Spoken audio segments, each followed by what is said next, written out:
Tov, bonsoir. Alors, on va continuer notre étude. On est en Rosh Teshuvah, chapitre 13, paragraphe 5. Derech HaTeshuvah hayoter mekorit vetova, הנובעת מאור התורה בעולם, ישינון בחלק דיני ממונות וכל המשפטים שבין אדם לחברו, הכלולים אצלנו בלימוד חושן המשפט. בכל הבקיאות הגרסאית היותר בהירה, בכל החריפות הישרה והרחבה היותר אפשרית. טוב. Il y a plusieurs manières de faire Teshuvah. Parfois, ceci émerge du plus profond de notre âme. Parfois, ceci vient suite à l'étude de la Torah. Car Dieu communique avec nous par plusieurs canaux, par le canal de la Torah, le canal des événements historiques, et essentiellement par le canal de notre âme. C'est-à-dire que lorsque nous aspirons à nous améliorer, en fait, c'est qu'on perçoit un message divin qui nous atteint par le canal de notre âme. Et parfois, ça se fait par l'étude de la Torah. Donc là, le Rav parle de la teshuvah qui découle de la Torah. Derech hateshuva yeter mekorit vetova anovat meor haTorah ba'olam. La manière de faire teshuvah la plus originelle qui provient de la lumière de la Torah dans le monde est par l'étude de l'aspect des dégâts interpersonnels, ce qu'on appelle dîner mamonot, c'est-à-dire les dégâts que tel fait envers un tel. בכל המשפטים שבין אדם לחברו, הכלולים אצלנו בלימוד חושן משפט. Comme on le sait, dans le Shulchan Aruch, il y a 4 tomes essentiels. Un des tomes s'appelle Choshen Mishpat. De quoi ça traite? Ben exactement de cela, tous les dégâts pécuniaires des hommes envers les autres. Bechol Abekiyut Agirsaït Ayoter Beira, c'est-à-dire d'abord de passer sur toute la matière de la manière la plus intégrale. Bechol Achayifut Ayishara Vechava Ayoter Efsharit. Après, s'approfondir, déduire, induire, etc., etc. Alors on dirait pourquoi spécialement cette partie de la Torah et pas Hilchot Shabbat, Hilchot Kashrut, etc. היא מתקנת את כל מכשולי הלב שבחיים ומעמידה את הצדק האלוהי על בסיסו הנאמן. Cette étude de cette discipline spécifique prépare toutes les entraves du cœur qu'on rencontre dans la vie et établit la justice divine sur sa base la plus fidèle dans notre personnalité. ונוטלת את מחט הספק, et écarte tout le drame du doute, la nevoucha mitoch neshama, et des perditions qu'on aurait parfois. Ça veut dire que quand tu écris un dégât à quelqu'un, tu as toujours tendance à essayer de te justifier, de ne pas vouloir payer les pots cassés, etc. Et le doute, c'est ça qui te dévore de l'intérieur. Alors que si tu connaissais la halakha, ce que Akadosh Baruch Hu préconise par le biais de la halakha, qui doit payer les pots cassés, eh bien, il n'y a plus de doute, donc il n'y a plus de souffrance interne, et tout se remet en place.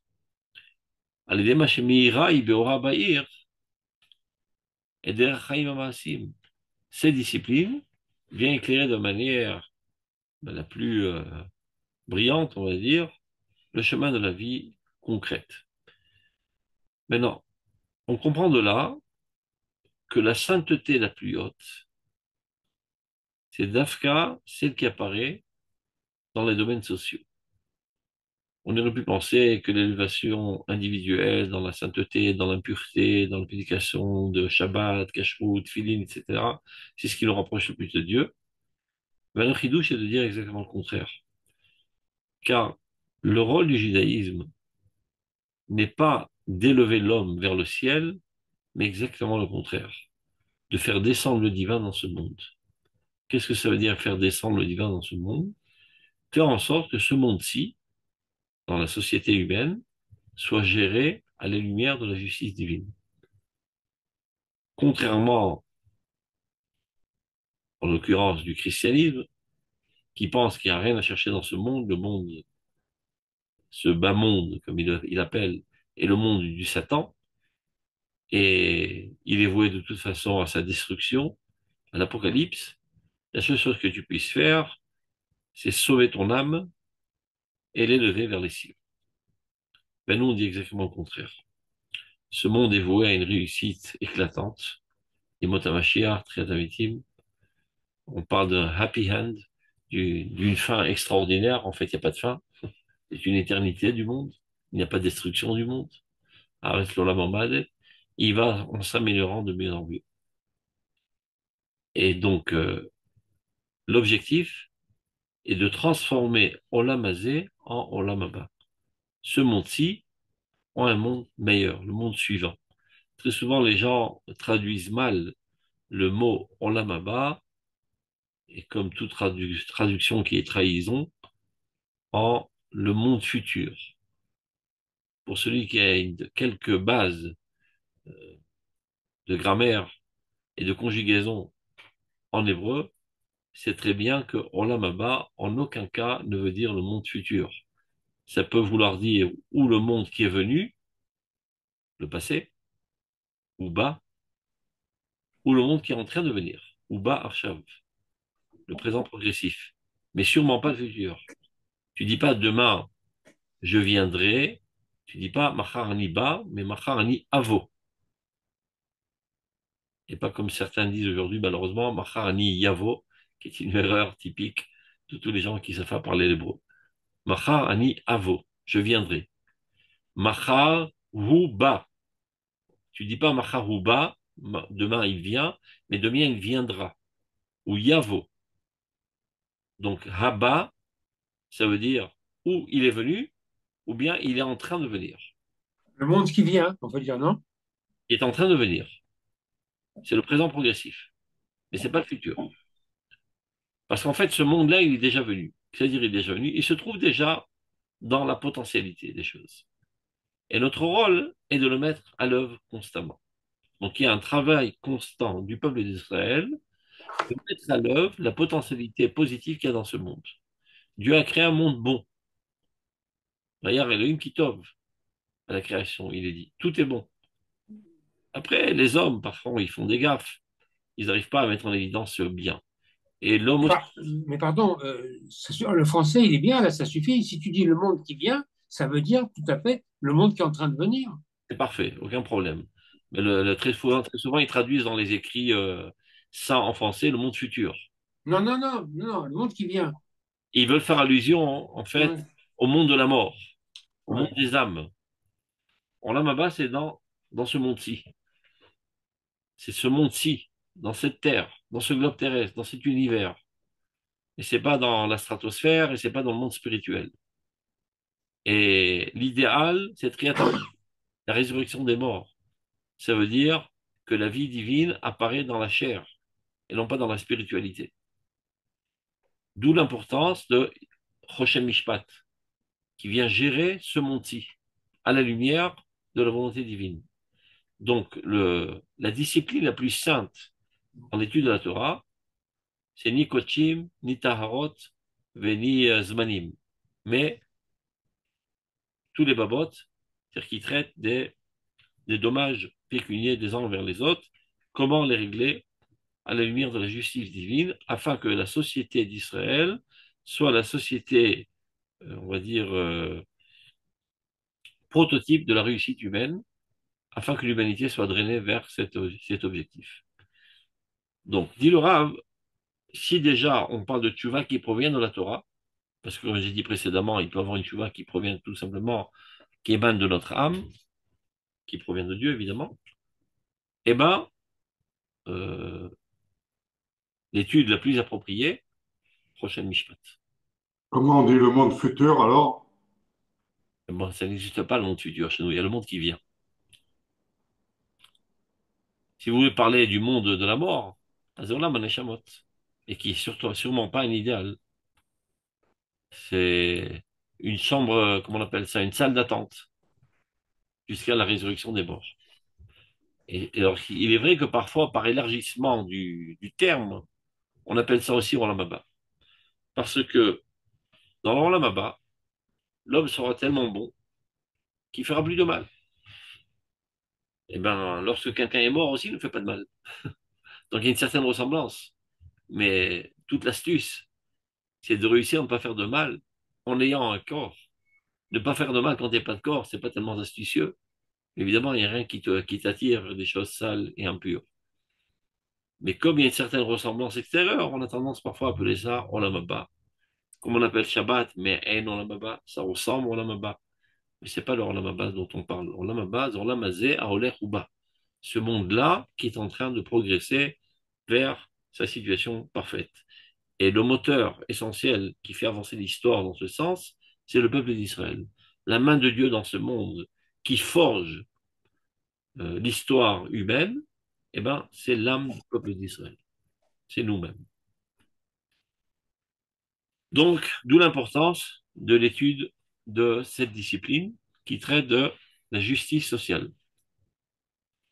Oblam, mais on ne peut pas se suffire que de cela. Il faut aussi rendre apte notre cœur et notre esprit des autres parties de la Torah. Il faut tout étudier, évidemment, parce qu'il n'y a pas que la vie sociale, il y a la vie aussi de l'individu, il y a la progression, il y a la réparation des midot, c'est-à-dire des traits de caractère, etc. Ou et spécifiquement, על ידי השפעה מוסרית ועיונית חזקה ורחבה בטל האור של הגינות הפנימיים שבעקרות האלוהיות. De quoi s'agit-il? Ben, l'étude de la morale, comme les livres de Messilat Yesharim, etc., c'est-à-dire l'édification morale de notre personnalité, et l'étude de la Emouna. Iyunit, Chazaka, Verchava, Betal Haor Shel Hagenot Apnimim, ça veut dire, si je traduis littéralement, la rosée de la lumière des pensées les plus intérieures dans la connaissance divine la plus noble. Donc il s'agit de l'étude de l'intériorité de la Torah, ce qu'on appelle Razé Torah, les secrets de la Torah. Pas besoin d'aller chercher à notre niveau l'étude du Zohar, dont aujourd'hui nous fêtons grâce à Rabbi Shimon. Ça, c'est pour la crème de la crème du peuple d'Israël. Nous, des hommes moyens, eh ben, il nous suffit d'étudier ces mêmes thèmes tels qu'ils ont été traduits dans les livres d'Aïmouna, comme le Kuzari, le Maharal, le Moreh Nevuchim, ou les écrits du Rav Kook dans notre époque, qui sont une actualisation de la Torah de l'intériorité à laquelle on peut accéder et qui nous construit dans tous les domaines de notre vie, aussi bien individuel que familial, que national, qu'universel, etc. Mais on ne peut pas contourner cette étude car elle est la sève intérieure de toute la Torah Kula. C'est-à-dire quelqu'un qui ne s'adonne pas à cette étude, il en arrive à une Torah sèche. Et il en arrive à une obéissance aveugle et machinale de toutes sortes de comportements, mais à longue échéance, ceci risque de faire, on va dire, une explosion interne qui l'amènera à une amertume et un rejet total de la Torah par manque de compréhension de la finalité de tous ces petits détails infinis. Donc pour être sensibilisé, mobilisé, pour être motivé à s'adonner à la pratique précise de toutes les halakhot, encore faut-il comprendre quelle en est la finalité, l'objectif grandiose. Et ceci ne se trouve pas être dans l'étude de l'halakha, mais dans l'étude de la Emouna. Donc ça a toujours été important, et c'est important de plus belle dans notre génération, qui se caractérise, d'Afka, par cette volonté de comprendre les choses dans leur globalité, et non pas seulement de manière ponctuelle. Donc cette génération grandiose, pour elle, c'est une nécessité vitale d'étudier ces thèmes, sans quoi elle en arrive à un rejet total, tel qu'on le voit depuis déjà une centaine d'années, vu que malheureusement la quasi-totalité des rabbins ne sont pas adonnés à cette étude. Il y a une certaine nonchalance qui a mené à cela. Donc ils n'ont pas enseigné ces thèmes, et ils n'ont pas écrit tellement sur ces thèmes. Et voilà que, c'est ça la tragédie, la génération a grandi d'un seul coup, elle en arrive à poser des questions pertinentes quant à la relation qui existe entre tous ces milliers de détails et les grands objectifs du judaïsme, de la Torah, de la Bible, et les rabbins ne sont pas à même d'y répondre. Et donc ceci crée une crise. Et donc ils vont aller brouter dans d'autres champs, pensant que dans le judaïsme, il n'y a pas de réponse aux véritables problèmes de l'humanité aujourd'hui. Alors ils vont vers toutes sortes d'idéologies, comme le communisme, le socialisme et tous les ismes qui puissent exister, pensant que la Torah, c'est juste une infinité de détails qu'on doit appliquer et qui n'a aucun sens. Évidemment, ce n'est pas le cas. La Torah est le plus grand idéal de l'avancement de l'humanité et son amélioration et son accès au bonheur total, si seulement on la comprend dans sa véritable dimension. Mais la nonchalance, je dirais même la doute, a mené à cela qu'ils se sont plus adonnés à la pratique qu'à la pensée du judaïsme. Donc, très important évidemment d'étudier cette discipline technique de Choshen Mishpat, mais ne pas oublier de l'arroser de Talaor pour lui donner toute sa fraîcheur et toute notre motivation et notre stimulation à l'appliquer de manière la plus précise. Kédé, c'est ce qu'il dit, Shetia Neshama Muksheret, afin que notre âme soit apte, Leïdabek, de s'accoler Yafé, Batzedek Eloï, Shebechelek Amishpati, Shel Torah Chaim, de s'accoler comme il le faut dans la justice divine, dans cette partie de la Torah, qui est la partie, on va dire, juridique de la Torah de la vie. Vaz yavo la mixoazé, que shemen va se monter. Et alors, cette discipline, qui est l'étude de l'Emouna, pénétrera l'étude et la discipline de Rochel Mishpat comme de l'huile dans ses os, c'est-à-dire ça fait tourner la mécanique de manière facile, sans que ça grince. Les romemar le segava, afin de l'élever et de la rendre plus noble. Donc, Piska et ils ont mis une faute là, c'est pas et, c'est Vav. Erreur, il va falloir réparer. C'est Zaïd. Donc, Vav. שהחפץ אל הצדק המוחלט התיאורי בצורתו האצילית מתגבר הרבה בנשמת האדם על ידי תואר נפשו במידות טובות ומעשים טובים ותשובה גמורה מאהבה פורצת היא התשוקה העליונה הזאת ובוקעת את כל האווירים הרוחניים ודוחקת את עצמה עד למטה לארץ ודורשת בחוזקה את תפקידה להריץ בארץ משפט. Donc, ça revient à ce qu'on a étudié dans la pisca précédente. Lorsque le désir vers la justice absolue, la plus théorique, dans sa forme la plus noble, se renforce énormément dans l'âme de l'homme. Tout d'un coup, tu te sens enflammé d'idéalisme, de vouloir établir la justice divine dans ce monde. Et d'où cela provient? Comment t'amener à une telle situation? À l'idée de toi, la purification de ton âme par les midotovot. C'est-à-dire que tu t'es pris en main, tu as réparé tes midotes, tes traits de caractère. Jusqu'à présent, tu étais fainéant, maintenant tu es devenu zélé, tu étais avare, tu es devenu généreux, et ainsi de suite, grâce à l'étude du Moussar. Ou Maasim Tovim, et toutes les bonnes actions que tu fais, les mitzvot. Tout ça purifie notre personnalité et est susceptible de nous amener à cette sensation très très forte en nous de volonté que la justice la plus absolue et la plus noble apparaisse. Tshuva Gmura Me'ava aussi, une repentance parfaite provenant d'un amour et non pas d'une peur du châtiment ou bien d'une espérance de la récompense, c'est-à-dire de manière totalement désintéressée, par idéalisme, par identification totale avec le divin. Alors, lorsqu'on se trouve dans cette situation, et on a expliqué les causes qui nous amènent à cette situation, pour Retzet, Atchuka Eliona Azot, ou Barkat et Kulavirim Ochronim, ce désir suprême, eh ben, est en expulsion, on va dire, et traverse et transcende toutes les couches et toutes les sphères spirituelles, elle pousse très fortement pour apparaître au plus bas niveau de l'existence, et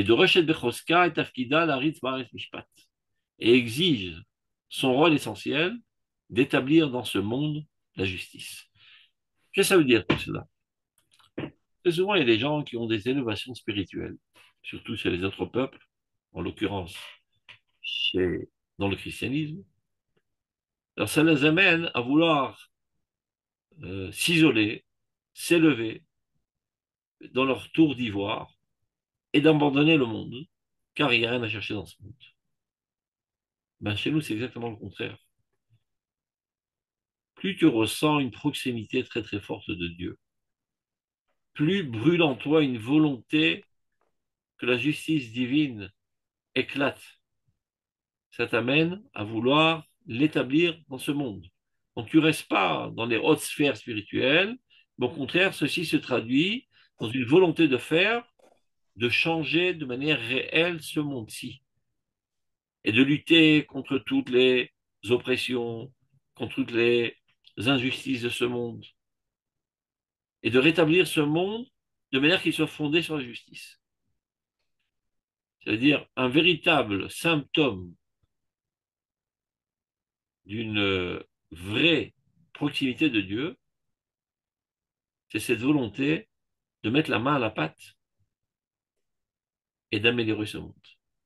Et non pas penser que si je suis quelqu'un de saint et de pur, au contraire, je retire mes mains de ce monde et je m'adonne à la spiritualité la plus abstraite et la pureté la plus écartée de toutes les saletés de ce monde, telle que le conçoivent les chrétiens et telle que le conçoivent malheureusement pas mal de religieux parmi nous, qui pensent que se rapprocher de Dieu, ça veut dire s'écarter de la matérialité, s'écarter de la réalité, et à plus forte raison, s'écarter de la politique, de la société, etc., qui sont les sources de toute saleté. À tel point que le mot politique aujourd'hui est devenu un synonyme de saleté, de puanteur, de crapulerie, etc., etc. Alors que le mot politique, dans la définition, on va dire, première du terme, c'est la gestion de la nation. Et s'il s'agit de la nation d'Israël, Am HaKodesh, donc la gestion de Am HaKodesh, c'est Kadosh. De s'adonner à la politique dans le peuple d'Israël, c'est une démarche sainte, et non pas sombrer dans les saletés et les combines impures de ce monde tel que le conçoivent certains religieux. C'est exactement le contraire. Si tu es tellement empli de proximité divine, donc il y a une volonté brûlante en toi comme ce buisson ardent, que cette pureté, cette sainteté divine apparaissent dans le concret de la société israélienne. Et donc ça t'amène à vouloir réparer les choses dans ce monde de manière concrète, et non pas t'en écarter. Ou miser, partant de cela,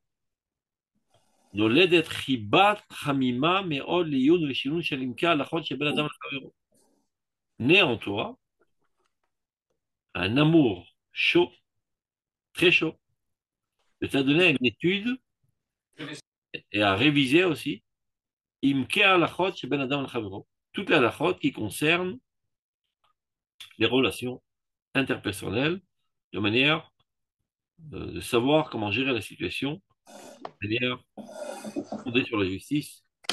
Il y a des délits que toi tu as fait, d'autres personnes ont fait, peu importe, pour savoir comment remettre en place les choses à la volonté divine. La mixoa yoter gadol sheba Torah. Finalement, cette discipline qui est la plus haute dans toute la Torah, shu dinim mamonot, c'est comme ça que ça s'appelle en hébreu, les dinim d'argent, alors que les gens pensent que l'argent c'est sale, il ne faut pas y toucher. Rien que vous sachiez, celui qui a inventé l'argent, c'est Yaakov Avinu. Yaakov tiken lahem matber. Et si on parle déjà de Rabbi Shimon Bar Yochai, que nous fêtons ce soir, après qu'il soit sorti de sa grotte, et dans un premier temps, il n'a pas tellement apprécié de voir un juif agriculteur et il a mal regardé et il en a fait un tas d'os. Et donc il a été réprimandé par Dieu, lui disant, vous êtes sorti de votre grotte pour détruire mon monde. Cela prouve que vous n'avez rien compris à la Torah. Retournez dans votre grotte. Allez réapprendre la Torah dans cette optique de construire le monde. Car moi, il est dit à mon propos, Mistakel Boraït Avlevra Alma. Dieu regardait la Torah et construisait le monde. Donc la Torah, elle est générateur de ce monde, et non pas le facteur destructif de ce monde. Allez réétudier toute votre Torah dans cette optique. Donc, il a compris la leçon, il en est sorti, après 12 mois. Après, il demande, Yesh Mashulet Taken, il y a quelque chose à réparer dans ce monde. Donc, ils ont proposé toutes choses de sorte. Et entre autres, Tikel Matbea. Lui aussi, il a instauré l'argent à l'époque. Donc l'argent, c'est pas quelque chose de sale, au contraire, ça améliore les relations entre les gens, parce que vivre avec le troc, c'est pas tellement sympa. Ça veut dire que si toi tu as envie d'un litre de lait, donc tu vas chez le voisin hein, qui fait de l'élevage de vaches, et tu lui dis, tu peux me donner un litre de lait, en contrepartie, je suis prêt à te donner une poule. Il dit merci, j'ai pas envie de manger de poule aujourd'hui. Donc la possibilité qu'il y ait une adéquation des besoins, elle est presque infime. Donc ça complique énormément la vie. Depuis qu'on a inventé l'argent, la vie est très, très, très simple. Donc c'est une amélioration des relations interpersonnelles au niveau économique, etc. Donc dîner mamonot. Olech ou mitrachev. Alors c'est cette personne-là qui est emplie d'enthousiasme, d'idéal divin, et ben chez lui s'amplifie et s'intensifie cette volonté d'étudier dîner mamonot. Ça va, ça s'épanouit en lui. Mitraded ou mitlaben, ça s'éclaircit de plus en plus. Évidemment, on ne fait pas de seulement une seule discipline. Imo, quoi la mixot, c'est la halachot hamasiot. Ça renforce aussi toutes les disciplines des halachot dans le monde du concret. Dans le kashrut, dans le Shabbat, dans toutes les autres choses qui sont dans le monde du concret et pas seulement dans les sphères spirituelles. וכיוון שהצורה הרוחנית של הצדק האלוהי מתגלמת בחיי המעשה, הרי הוא מוסיפה עוז. Et à partir du moment où tes aspirations spirituelles de la justice, de la tzidkout divine, se concrétisent dans la vie réelle, ceci leur rajoute de la puissance. Il faut savoir que chaque chose que tu arrives à exprimer dans la réalité, dans le concret, mis à part le fait que c'est une expression, ça renforce l'essence. C'est ce qui s'appelle dans le langage de la Kabbale, Or Yachar, Or Choser. Or Yachar, c'est de l'essence vers l'expression. Or Choser, de l'expression vers l'essence. Je donne un exemple. La racine donne naissance à des fleurs. Donc la fleur est l'expression de la racine. Mais après que ceci a donné des fleurs, ça renforce davantage la racine qui donnera encore plus de fleurs, cette multiplicité de fleurs renforcera davantage la racine qui donnera encore plus de fleurs. Et c'est un cercle infini qui va grandissant. Donc lorsque ta proximité divine est flamboyante, à tel point de t'amener à traduire ça dans le monde réel, concret, dans l'édification de la morale et de la justice dans ce monde-ci, ça renforce davantage ta soif de Dieu. Neshama mitrazek et terre, et ton âme se renforce davantage. Ve'ara ruchanit shela mitbareret, et tout son rayonnement spirituel va en s'éclaircissant, ve'ma'ala yoter lena, dans un niveau bien bien plus suprême. Donc ça rejoint l'idée de la pisca précédente. Donc, maintenant, c'est un autre sujet. Pisca zayin. Adam rotse, shekol chusha vekochotav apnimiyim, itkachu bevatachat. Ça arrive. Tout d'un coup, l'homme a une volonté de faire que tous ses sens, toutes ses forces intérieures, tous ses comportements, tous les aspects de sa personnalité se sanctifient d'un seul coup.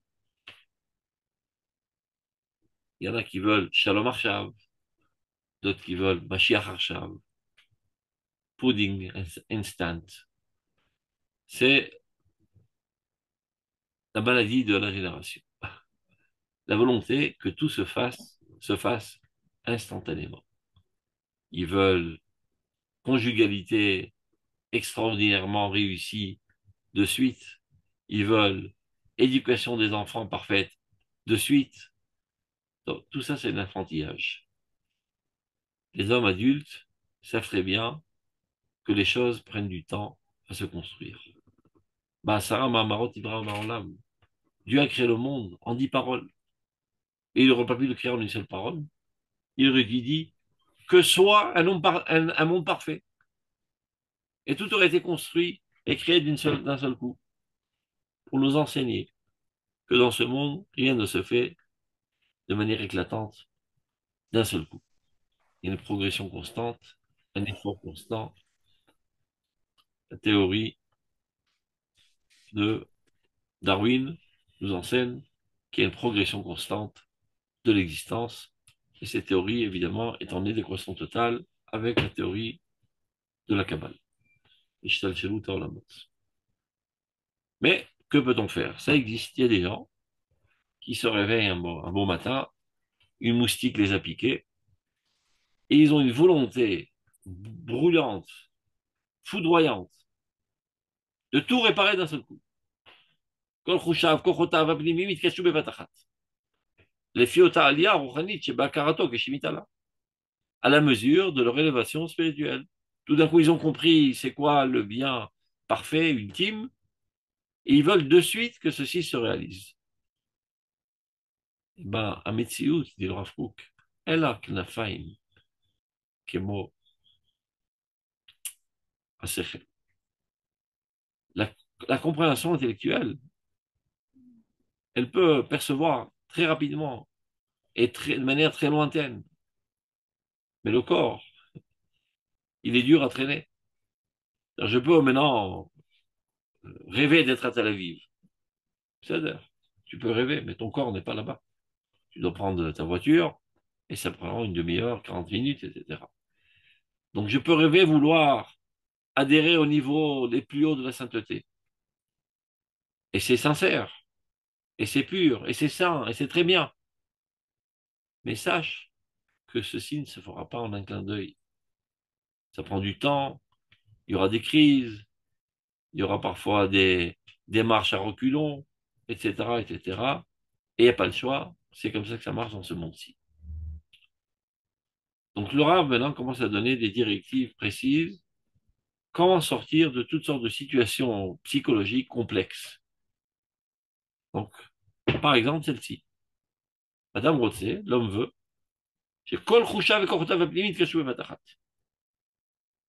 que tous ses sens, toutes ses volontés, toutes ses forces de caractère, etc., se sanctifient d'un seul coup à la mesure de son élévation spirituelle, c'est-à-dire de ce qu'il vient de comprendre, de percevoir quelle est la perfection. Vechen, et aussi de réparer, non pas seulement de faire ce qu'il doit faire, de réparer tous ses défauts. Mais ça fait 50 ans que tu es un radin. Tu crois qu'en un clin d'œil, tu vas devenir généreux? Chaque fois que tu mets la main dans la poche, tu es au bord du suicide. En un clin d'œil, tu vas devenir généreux. Ça fait 50 ans que tu es un fainéant. En un clin d'œil, tu vas devenir quelqu'un de zélé, etc. Ça prend du temps. Les choses prennent du temps. Patience. Tu es en bonne route, mais patience. Il va arriver une perfection absolue. Quelqu'un qui a une telle volonté, je dirais même utopique, eh ben, perd tout équilibre. Il ne pourra même pas renforcer sa volonté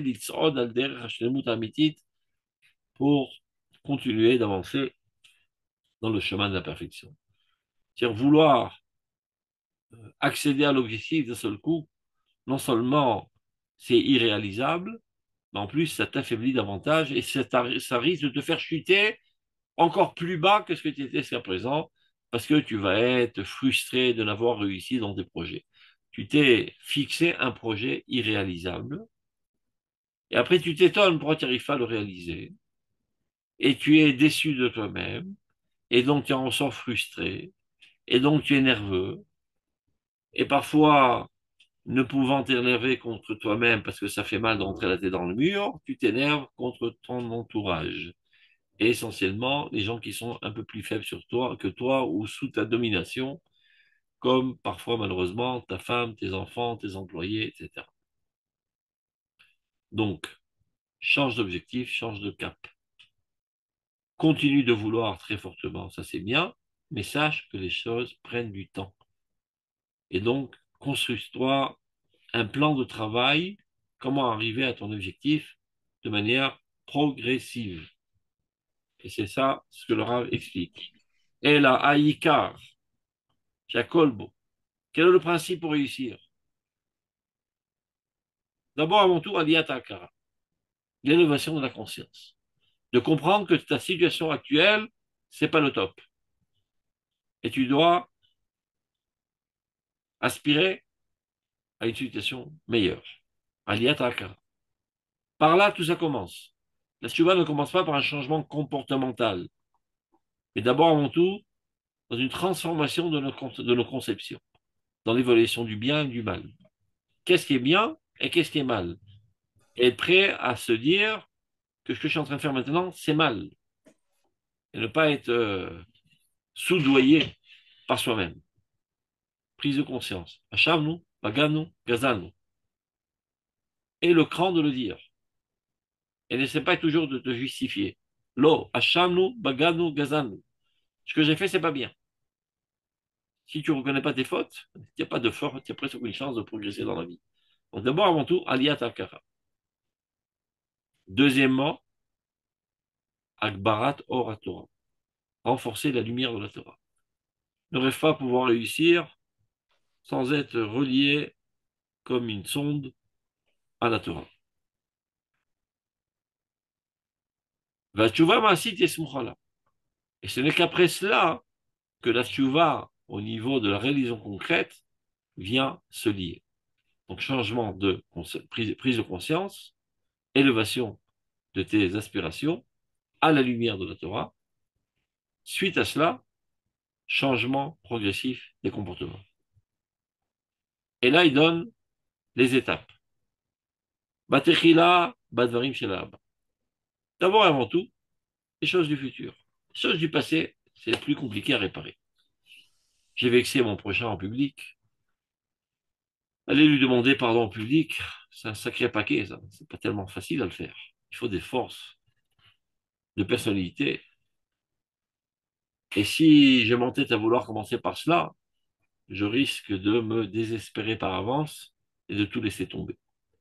Donc d'abord, je prends des résolutions de ne plus agir de la sorte dans le futur. Faire attention de ne vexer personne, de ne voler personne, de ne porter atteinte à personne. Ce qui a été fait, je m'en occuperai plus tard, mais d'abord et avant tout, le futur, il est encore tout propre. Il n'a pas été sali, il est encore tout à fait propre. Eh ben, laisse-le dans sa propreté. Maintenant, tu commences à faire une sélection quant au passé. Cherche d'abord les choses qui te sont faciles à réparer. Ne rentre pas la tête dans le mur à aller réparer les choses les plus compliquées. Bien que tu pourrais te dire, ah, avant de m'occuper de ces petits détails, mais j'ai une Averac qui est tellement grande. Alors occupons-nous d'abord du principal et après du secondaire. Non, fausse stratégie. C'est vrai qu'elle est plus importante et qu'elle est plus gravissime et tout ce que tu as envie, mais maintenant tu n'es pas à la mesure de contrecarrer cette faute. Tu dois te renforcer d'abord. Donc commence par les choses les plus faciles.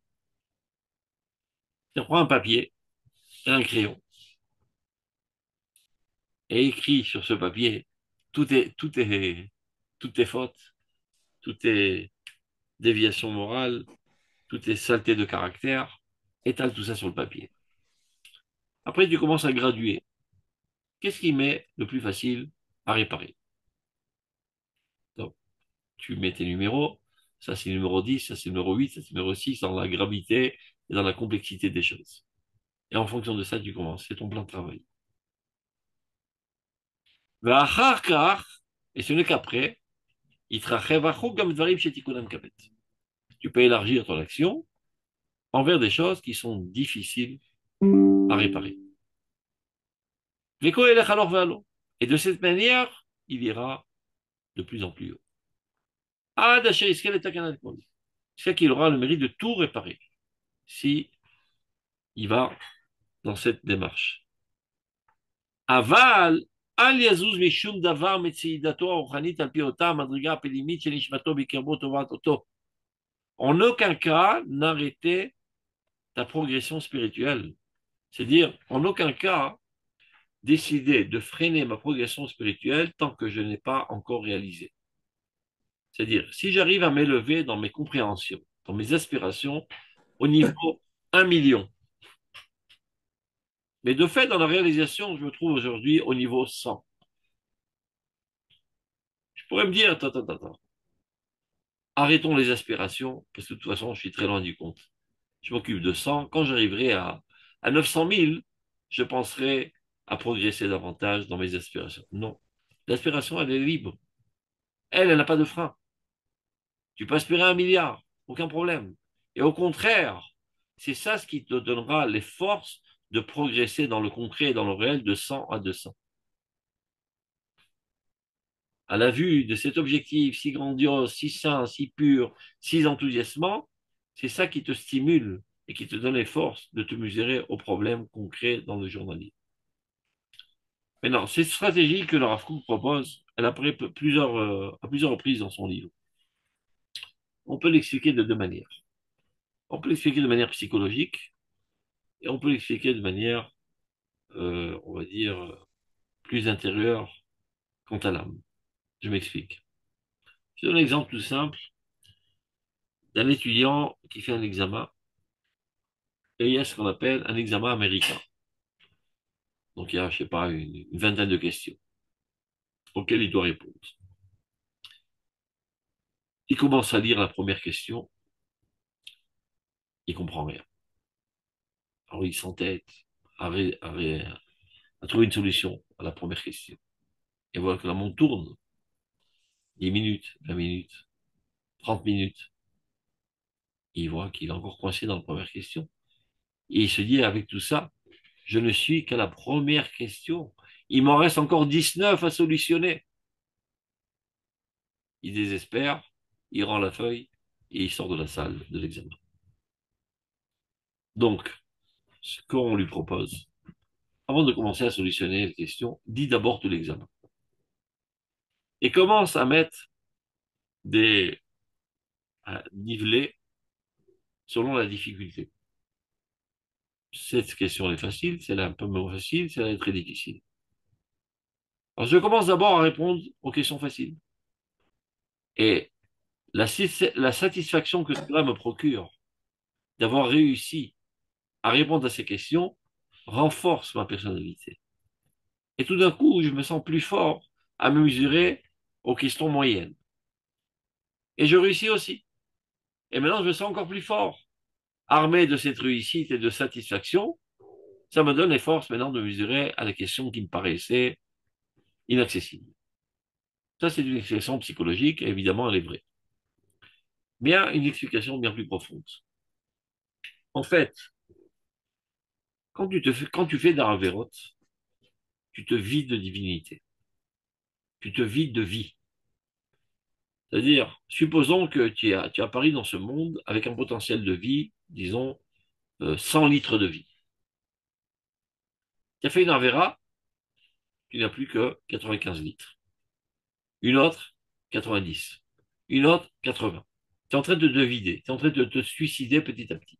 Mais par contre, tu as fait une mitzvah, ça te rajoute de quantité de vie. Et la mitzvah, voilà les mitzvahs que l'homme fera, par l'intermédiaire desquelles il vivra. En d'autres termes, les mitzvot sont des robinets qui permettent à la vie divine de sa source à affluer vers nous et de nous remplir davantage. Maintenant, ayant fait beaucoup d'avérotes, je suis tout petit. Je me suis vidé, je suis devenu très faible. Et maintenant, je me prends en main. Eh bien, une avérote très très grande. Et moi, je suis tout petit. Je n'ai pas la force de me mesurer à elle. Qu'est-ce que propose le Rav? Enlève les petites avérotes. Chaque fois que tu t'enlèves une petite avéra, tu regrandis. Tu étais à 70, tu es monté à 75, tu es monté à 80, etc. Alors, le fait que précédemment, cette faute te paraissait inaccessible, impossible, c'est parce que tu étais petit et elle est grande. Mais maintenant, tu as grandi. Objectivement, absolument parlant, tu as grandi. Et donc maintenant, tu te sens capable de te mesurer à ce problème. Donc, ne te trompe pas dans la stratégie de dire, ça c'est une faute plus importante, plus gravissime, je m'en occupe d'abord avant de m'occuper des petits détails. C'est peut-être vrai dans la théorie, mais c'est pas vrai dans la vie. Commence d'abord par les petits problèmes que tu peux surmonter. Et ceci t'alimente de vie divine, te fait grandir. Après, tu auras la force de te mesurer à ces grandes avérotes. Et accumule des mitzvot, accumule des srouyot. Tout ça te fait grandir de manière réelle, concrète, absolue. Et alors, tu auras la force de te mesurer aux problèmes qui te paraissaient impossibles à solutionner. Top. Zayn. Ikar kvedut saga. ובא ממה שהרצון על הטוב ועל השלמות נחלש על ידי פגמי המידות והעוונות. Qu'est-ce qui fait que parfois on a une certaine lourdeur dans notre compréhension? J'essaie de lire un texte, je ne comprends rien. Je relis une deuxième fois, je ne comprends rien. Est-ce que c'est un problème intellectuel? Dit le Rav, non. Parce que la Torah, ce n'est pas des mathématiques. C'est Dieu qui nous enseigne la Torah. On s'occupe, on fait bouger les lettres. Effectivement, qu'on investit énormément d'efforts intellectuels, mais c'est une grosse blague relativement au contenu qui est divin. C'est-à-dire notre intelligence humaine, a priori, n'a aucune chance de comprendre ce Sechel Eloki, cette intelligence divine, cette sagesse divine. Si ce n'est que c'est que Dieu qui nous l'enseigne. Le problème est que, vos péchés réalisent un écran entre vous et moi. Donc Dieu peut émettre un enseignement. Mais il y a un barrage concret. Comme par exemple, parfois, tu écoutes la radio dans la voiture et tu rentres dans un tunnel. Tout d'un coup, tu n'entends plus rien. C'est pas que la station a arrêté d'émettre. Tout simplement, dans ce tunnel, les ondes ne passent pas. Ben, c'est exactement pareil. Quand il y a d'arvonotes, les ondes divines n'arrivent pas à toi.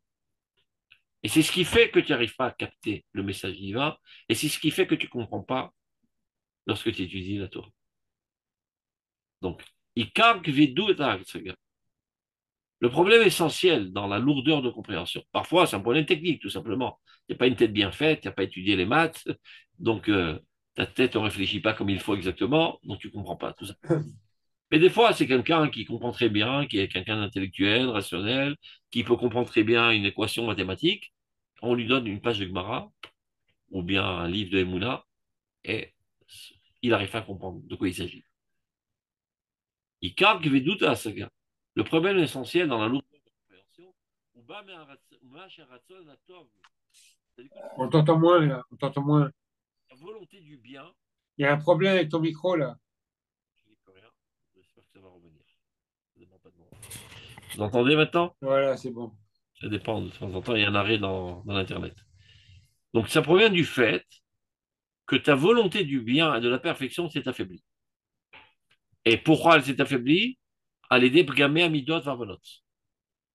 À cause des défauts qu'entraînent les mauvaises midotes et la vonote dans ta personnalité. Ça veut dire qu'il faut savoir que chaque fois que tu fais une avéra, mis à part le fait que ponctuellement tu as transgressé la volonté divine, ça affaiblit ta volonté du bien. Supposons que tu avais, je sais pas, une température Celsius d'amour du bien qui se situait à 100. Tu as fait une Avera, ça s'est refroidi à 90. Tu as fait une Avera, 80. Chaque fois que tu fais une Avera, ça fait boule de neige. Ça affaiblit en toi la volonté du bien et de la sainteté et de la pureté. Donc c'est un double effet nocif. D'abord, tu es allé à l'encontre de la volonté divine, tu as porté atteinte à ton âme, et ceci affaiblit en toi la volonté du bien. Donc tu as moins envie de faire le bien. Des fois, on se demande, ce jeune garçon qui était tout mignon, qui allait à la synagogue et qui mettait les filines, etc., un beau jour, je ne veux pas mettre les filines. Mais qu'est-ce qui lui arrive? Il n'a plus envie. Mais pourquoi il n'a plus envie? Parce qu'il a fait pas mal d'arvonotes qui ont attiédi, rendu plus tiède son amour de Dieu et son amour de réaliser la volonté de Dieu. Ou Béhémet, Ayaraoui Gamlitanot. Il aurait été peut-être souhaitable de faire des jeûnes, qui est de la tiche et quoi harash et bachomer, pour affaiblir la force du mal qui se trouve dans la matière, dans le corps. Parce que ce qui nous amène à faire toutes sortes de saletés, ce sont la plupart du temps les envies charnelles. Amoné Ataratson Milarot Mimalotav, qui lui, c'est la matière qui est en nous, empêche la volonté de s'élever au plus haut degré. Aval Tachlishkol, mais il faut savoir s'auto-évaluer. Est-ce que ta force mentale et ta force corporelle est d'accord? C'est-à-dire des fois, en jeûnant, ben, tu n'es pas fonctionnel, tu affaiblis, tu ne peux plus agir, pas seulement du point de vue concret, matériel, même spirituel. Ça te casse tes initiatives, ça te casse ta volonté. Vous voyez, les gens, les jours de jeûne, ils sont parfois, ils passent la journée au lit sans rien foutre. Alors, il aurait mieux voulu qu'ils ne jeûnent pas. On ne peut pas, c'est des jeûnes qui ont été instaurés par Chazal. Mais toi, donc, ne t'en rajoute pas. Cette génération, depuis déjà une centaine d'années, est une génération faible, aussi bien corporellement que mentalement. Les gens, à l'époque, étaient bien plus rudes. Ils étaient capables de rester des jours entiers sans manger, sans dormir, etc., et de rester fonctionnels, et sans avoir le moral raplapla. Aujourd'hui, tu n'as pas ton petit déjeuner, tu boudes. Tu n'as pas pris ton café le matin, tu es énervé, tu n'es pas capable de travailler. On n'y peut rien. Donc le Rav, il dit, toutes ces directives qu'on trouve dans les livres saints, pour une telle avéra, fait tant et tant de jeûnes, etc., ce n'est plus actuel aujourd'hui. C'était vrai à leur époque. Dans la situation actuelle, les hommes ne sont pas à même d'être fonctionnels et garder leur joie de vivre et leur allégresse lorsqu'ils ne mangent pas. Donc, mettons cette option de côté.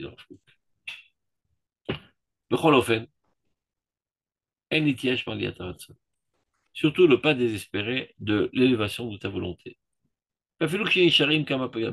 Bien qu'il reste en toi pas mal de défauts, chez l'Onitkenu, que tu n'as pas réussi pour l'instant encore à réparer, ben memidot, soit au niveau des vertus, ben measim, au niveau des actions, c'est-à-dire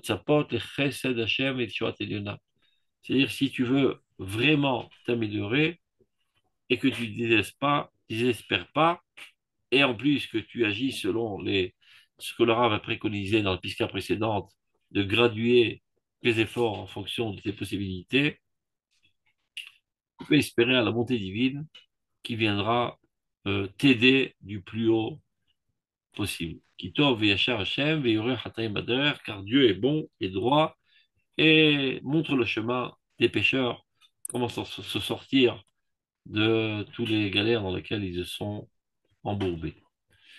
Donc, on va arrêter là aujourd'hui. Je vais faire mincha. Portez-vous bien. Shabbat shalom. Kol tov. Shabbat shalom, toda rabba. תודה רבה. Merci. Kol tov. Shalom, shalom. יישר כוח. Merci d'avoir visionné cette vidéo. Je vous invite à vous abonner à notre chaîne InMode pour plus de replays, de conférences, de cours, d'interviews. Cliquez sur le bouton juste ici et vous êtes abonné à l'InMode. À très bientôt.